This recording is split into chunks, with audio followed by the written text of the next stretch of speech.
English subject for 10th standard.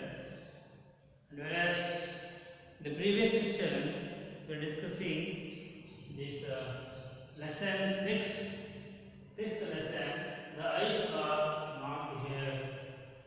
So today is the third period where we have learnt on the previous period up to 13th paragraph of this lesson, where in the 13th paragraph we learned that the narrator, that is the author, here is explaining the season and especially the best time to visit the Missouri, the tourist place, that is October, and it is also said that many of the tourists are going to be taken their journey in this season October, and whereas the hills are covered with wild dahlias, the flowers, and the sun is very delicious, and also the tourists used to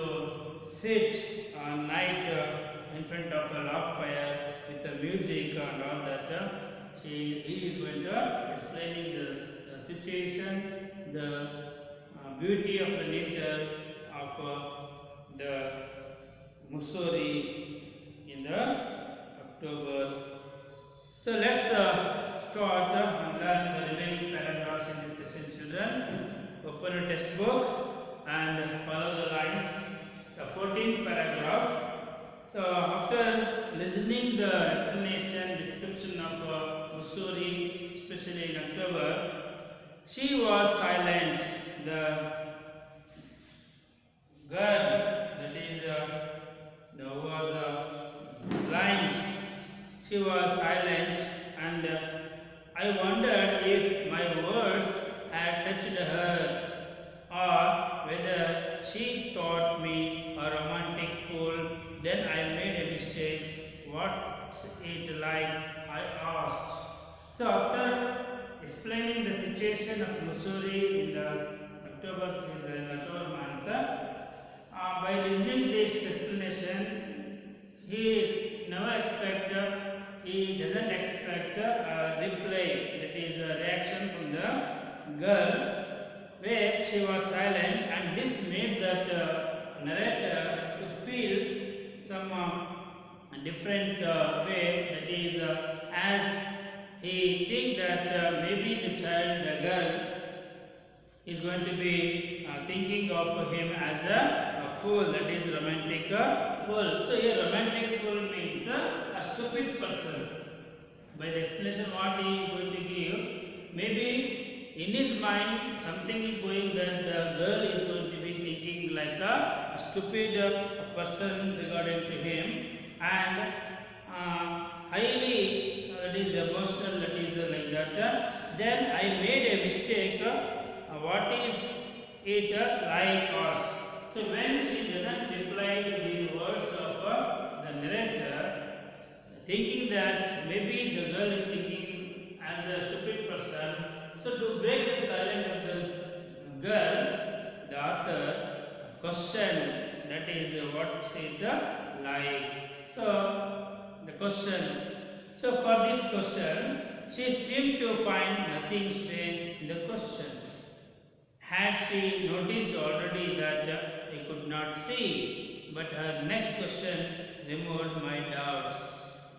So even that after the question, the girl doesn't reply, and it doesn't seem to be very strange to the author and also to the girl, and then he thinks that maybe she had noticed that he couldn't see. But the next question what she asked the author, that removed the doubts of the narrator.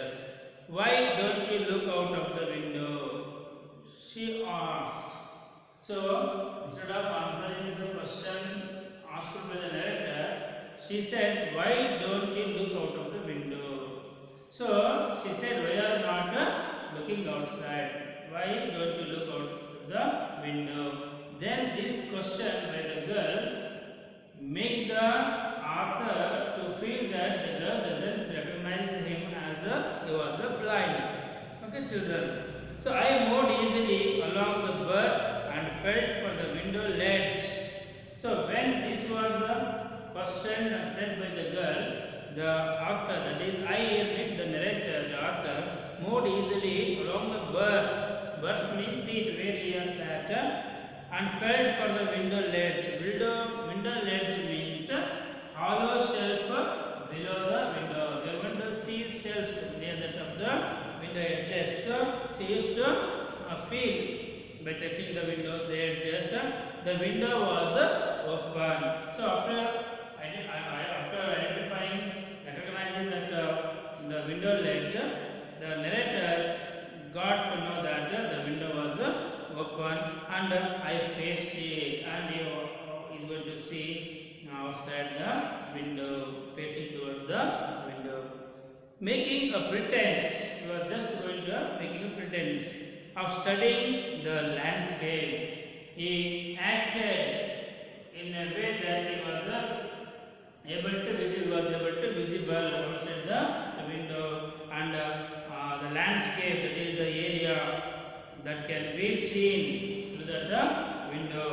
I heard the panting of the engine, the rumble of the wheels, and in my mind's eye. So imagination, that is he is going to be hearing the sound of the engine, the rumble of the wheels, and also I could see the telegraph post flashing by. So we are going to see that when we are in the train, we are going to see that so many of the trees, the poles are going to be moving, seems to be moving and going fast. So that is his imagination. Having noticed, I ventured. After this, once again, the narrator said to the girl, have you noticed that the tree seems to be moving while we seem to be standing still? The question natural that we are going to experience when we are in a journey, in a vehicle, in a bus, a train, and it is moving, we see that trees are moving, and when we are still standing like that. The question asked by the narrator to the girl. That always happens, she said. Do you see any animals? Hardly any animals left in the forest near there. Then, do you see any animals? Question. Hardly any animals left in the forest near Dehra. Dehradun, that is near to the Missouri.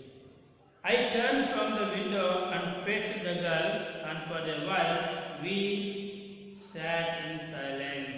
So that some pause will be there, be silent will be there between these two.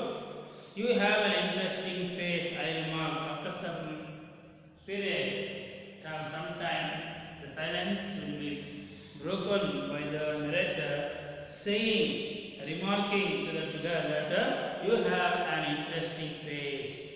I was becoming quite daring, so taking some courage and confidence in his mind, he said that the girl is having an interesting face. But it was a safe remark. Few girls can resist flattery. So some girls doesn't want the flattering, so they are going to resist. Like this, he remarked the girl as he is having a interesting face. She laughed pleasantly, a clear, ringing laugh. It's nice to be told I have an interesting face. I am tired of people telling me I have a pretty face. The reply, the girl said that is very good, nice of interpreting and pretending like this. She said, nice, it's nice to be told that I have an interesting face, and I am tired of people telling I have a pretty face. But most of the people says that she has a pretty face, but the only man that he is who is going to say about she has an interesting face. She has an interesting face. She laughed pleasantly. That is over. 24th paragraph, children. Oh, so do you have a pretty face? Thought I. So you do have a pretty face? Thought I. So you have actually as you are having a pretty face like that. He explained, and aloud I said, well, an interesting face can also be pretty. An interesting face can be also be pretty. He said, remark once again. You are a lovely. You are a very gallant young man, she said. So gallant means brave. So after this one, that is an interesting face can also be pretty. The remark said by the narrator, and by this the girl said that you are a very gallant, brave young man. But why are you so serious? I thought then that I would try to laugh for her, but the thought of laughter only made me feel troubled and lonely. So it doesn't made that attitude. We will be at your station, I said. We will be at your station. Said, thank goodness, it's a short journey. I can't bear to sit in a train for more than 2 or 3 hours. So that came the station, that is the Aranpur, where the girl is going to get down, and the narrator is going to say thanks for the girl being a part of the journey, and I can't bear to sit in train for more than 2 or 3 hours like that. The remark. So let's stop here, children. Next period we discuss the remaining paragraphs. Okay, children. Take care. Read the lesson, and if you have any doubts, you call me, and try to read the lines carefully, children. Okay, bye, children. Take care.